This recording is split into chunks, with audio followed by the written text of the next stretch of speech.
स्वागत है आपका, जहां हम प्रकृति की सबसे विनाशकारी शक्तियों के पीछे की सच्चाई उजागर करते हैं।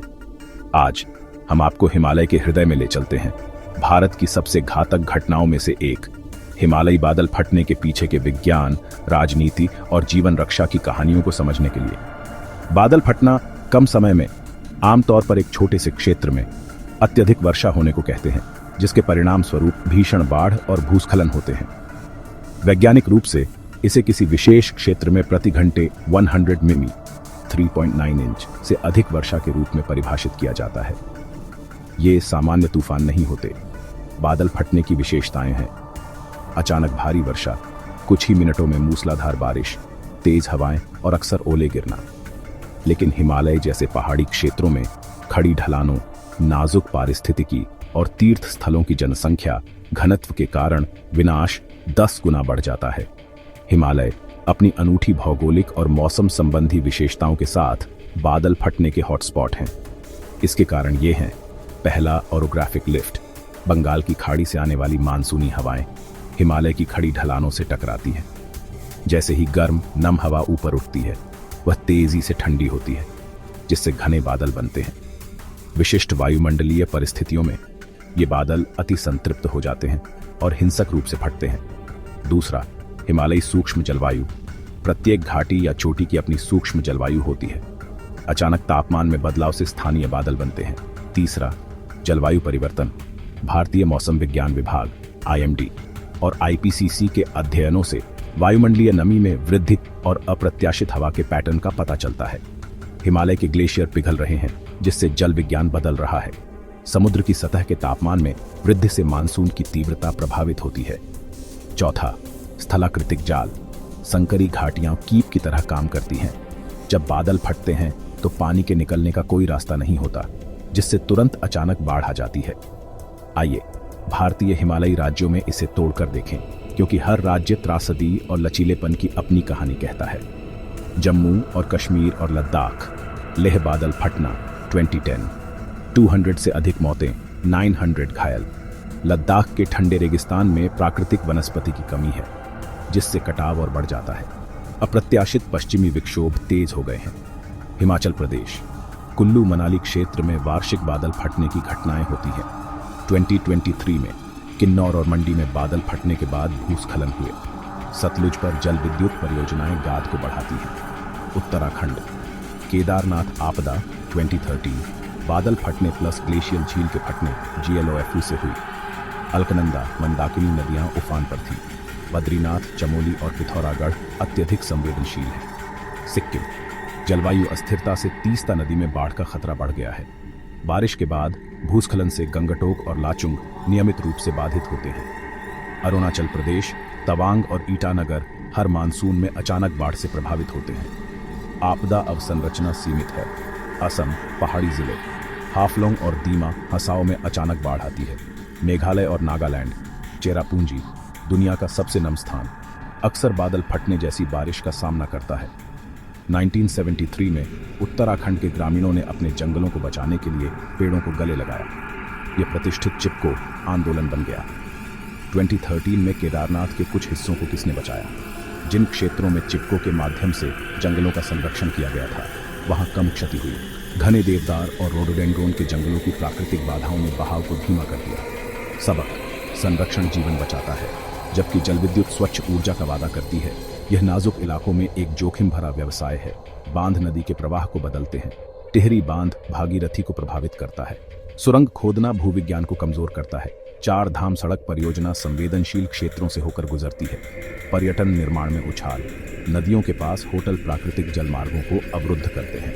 CAG, IMD और वाडिया संस्थान की कई रिपोर्टों ने खतरे की घंटी बजाई है। उदाहरण: किन्नौर, हिमाचल में जलविद्युत सुरंगों के पास बार बार भूस्खलन पारिस्थितिकी तंत्र के तनाव को दर्शाते हैं। बादल फटना बिना चेतावनी के होता है, लेकिन तकनीक आगे बढ़ रही है। डॉपलर मौसम रडार उत्तराखंड, हिमाचल में स्थापित। उपग्रह डेटा ISRO, वास्तविक समय में बादल निगरानी। IMD नाउकास्टिंग अलर्ट, स्थान आधारित मौसम चेतावनी। सामुदायिक चेतावनी नेटवर्क। सीड्स, गूंज जैसे NGO स्थानीय स्वयंसेवकों का उपयोग करते हैं। सुधारों के बावजूद हिमालय का केवल 30% क्षेत्र ही प्रारंभिक चेतावनी नेटवर्क के अंतर्गत आता है। आपका फिर से स्वागत है। भाग 1 में हमने बादल फटने की भयानक घटना और हिमालय की अपनी अनूठी भूगोल और जलवायु के कारण विशेष रूप से कमजोर होने का पता लगाया। अब हम अपने लेंस को मानवीय कारक की ओर मोड़ते हैं। हमारे कार्य, निर्माण की आदतें, बांध निर्माण और बुनियादी ढांचे का विकास इन बादल फटने के प्रकोप को कैसे बढ़ा रहे हैं। चलिए सड़कों से शुरू करते हैं। पिछले 2 दशकों में हिमाचल प्रदेश, उत्तराखंड, सिक्किम और अरुणाचल प्रदेश जैसे हिमालयी राज्यों में राजमार्गों और पहाड़ काटने वाले बुनियादी ढांचे का बड़े पैमाने पर विस्तार हुआ है। उत्तराखंड में 4 धाम राजमार्ग परियोजना में अकेले अस्थिर ढलानों में गहराई तक कटाई शामिल है। हिमालयी चट्टान युवा और नाजुक है और विस्फोट और खुदाई इसे और कमजोर कर देते हैं। जब बारिश आती है तो भूस्खलन की संभावना अधिक होती है और सड़क ढहने की भी, जिससे आपातकालीन पहुंच अवरुद्ध हो जाती है। फिर होटल, पार्किंग स्थल और बाजार आते हैं जो पारिस्थितिक रूप से संवेदनशील क्षेत्रों में बनाए गए हैं। जोशीमठ, शिमला और मनाली जैसे शहरों में निर्माण क्षमता से अधिक हो गया है। जल निकासी प्रणालियां खराब योजनाबद्ध हैं या पूरी तरह से गायब हैं। जब बादल फटता है तो पानी के लिए कहीं और जगह नहीं होती सिवाय ढलान से नीचे जाने के। तेजी से जल विद्युत परियोजनाओं को लंबे समय से स्वच्छ ऊर्जा समाधानों के रूप में प्रचारित किया जाता रहा है, लेकिन क्या वे वास्तव में स्वच्छ हैं जब वे पूरे पारिस्थितिक तंत्र को बदल देते हैं? अकेले उत्तराखंड में 100 से अधिक बड़ी और छोटी जल विद्युत परियोजनाएं हैं। बांधों को बड़े पैमाने पर सुरंग बनाने और जलाशय बनाने की आवश्यकता होती है। यह भूमिगत जल चैनलों को प्रभावित करता है, भूकंपीय गतिविधि को बढ़ाता है और वनों की कटाई का कारण बनता है। बादल फटने के दौरान जलाशय ओवरफ्लो हो जाते हैं और नदी के किनारे टूट जाते हैं, जिससे नीचे की ओर अचानक बाढ़ आ जाती है। 2013 की केदारनाथ त्रासदी ऐसे हाइड्रोलॉजिकल हस्तक्षेप से बढ़ गई थी। मंदाकिनी नदी अपनी क्षमता से अधिक बह गई और ऊपर की ओर निर्माण से मलबा विनाश में जुड़ गया। चिपको आंदोलन उत्तराखंड में पेड़ों की रक्षा के लिए पैदा हुआ था, लेकिन उस विरासत के बावजूद वनों की कटाई जारी है। हर रिसोर्ट के निर्माण के लिए पेड़ काटे जाते हैं। मिट्टी को पकड़ने के लिए जड़ों के बिना बादल फटने से बड़े पैमाने पर भूस्खलन होता है। इसरो राष्ट्रीय सुदूर संवेदन केंद्र ने उपग्रह छवियों के माध्यम से दिखाया है कि पिछले 20 वर्षों में कई हिमालयी जिलों में वन आवरण कैसे सिकुड़ गया है। रुद्रप्रयाग, चमोली और कुल्लू जैसे क्षेत्रों में अलार्मिंग रुझान दिख रहे हैं। भूस्खलन और बाढ़ अनुमानित रूप से आते हैं। CAG रिपोर्ट 2017 उत्तराखंड में 60% से अधिक निर्माण परियोजनाओं में पारिस्थितिक उल्लंघनों की चेतावनी दी थी।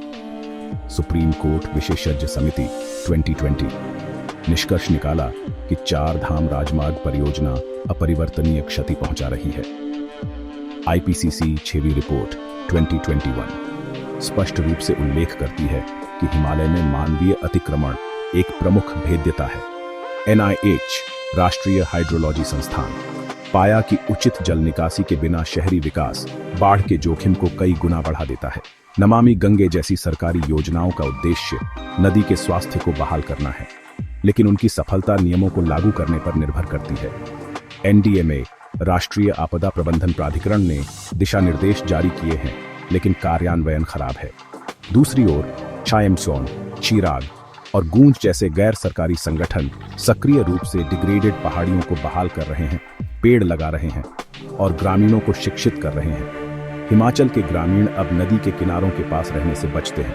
कुछ समुदाय पानी का प्रबंधन करने के लिए चेक बांध बनाते हैं और पारंपरिक पानी के टैंकों को पुनर्जीवित करते हैं, लेकिन बड़े पैमाने पर संरचनात्मक परिवर्तनों के बिना ये केवल अस्थायी समाधान है।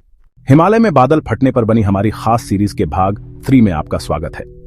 अंतिम भाग में हम यह जानेंगे कि क्या हम सचमुच इस प्रकोप से अपनी रक्षा कर सकते हैं, और यदि हां तो कैसे। भारत ने मौसम पूर्वानुमान में प्रगति की है। भारतीय मौसम विज्ञान विभाग अब डॉपलर रडार का उपयोग करता है, लेकिन वे बहुत कम हैं। अधिकांश बड़े शहरों में स्थित हैं। अभी हाल ही में हमने मुक्तेश्वर या देहरादून जैसे पहाड़ी शहरों में प्रतिष्ठान देखे हैं।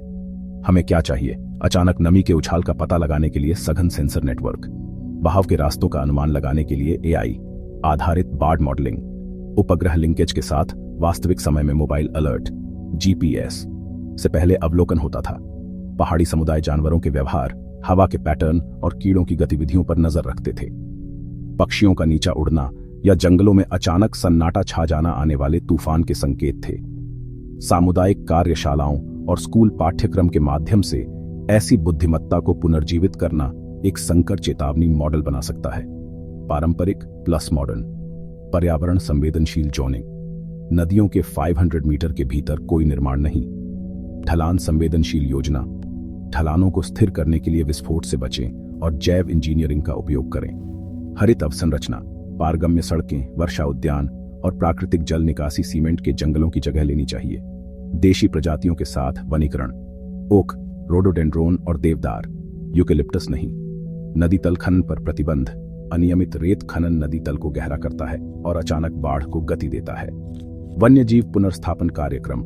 चिपको युग के संरक्षण की तरह गैर सरकारी संगठन देशी जीवों को फिर से ला रहे हैं। जापान। चेक डैम भूमिगत बाढ़ जलाशयों का उपयोग करता है। स्विट्जरलैंड। अनिवार्य हिमस्खलन और भूस्खलन क्षेत्र। नेपाल। संयुक्त राष्ट्र REDMOD कार्यक्रम के तहत समुदाय आधारित वनीकरण। भारत स्थानीय वास्तविकताओं का सम्मान करते हुए ऐसे विचारों को एकीकृत कर सकता है। EIA पर्यावरण प्रभाव आकलन प्रक्रिया को मजबूत करें। एक हिमालयी पर्यावरण संरक्षण अधिनियम बनाएं। संवेदनशील महीनों जुलाई अगस्त में बड़े पैमाने पर पर्यटन पर प्रतिबंध लगाएं। शहरी प्रवास को कम करने के लिए कृषि पारिस्थितिक आजीविका को बढ़ावा दें। बादल फटना केवल मौसम संबंधी घटनाएं नहीं हैं, वे प्रकृति के साथ हमारे टूटे हुए रिश्ते का एक आईना है। यदि हम हिमालय में विस्फोट, खनन और वनों की कटाई जारी रखते हैं तो प्रकृति प्रतिशोध लेगी। लेकिन अगर हम विनम्रता, बुद्धिमत्ता और सम्मान चुनते हैं तो आशा है। इन्फिनिट आर्काइव केवल इतिहास को ही नहीं बल्कि वर्तमान की चेतावनियों को भी रिकॉर्ड करने में विश्वास करता है। यह वीडियो आपदा का स्मारक नहीं बल्कि जीवित रहने के लिए एक मार्गदर्शिका हो। देखने के लिए धन्यवाद।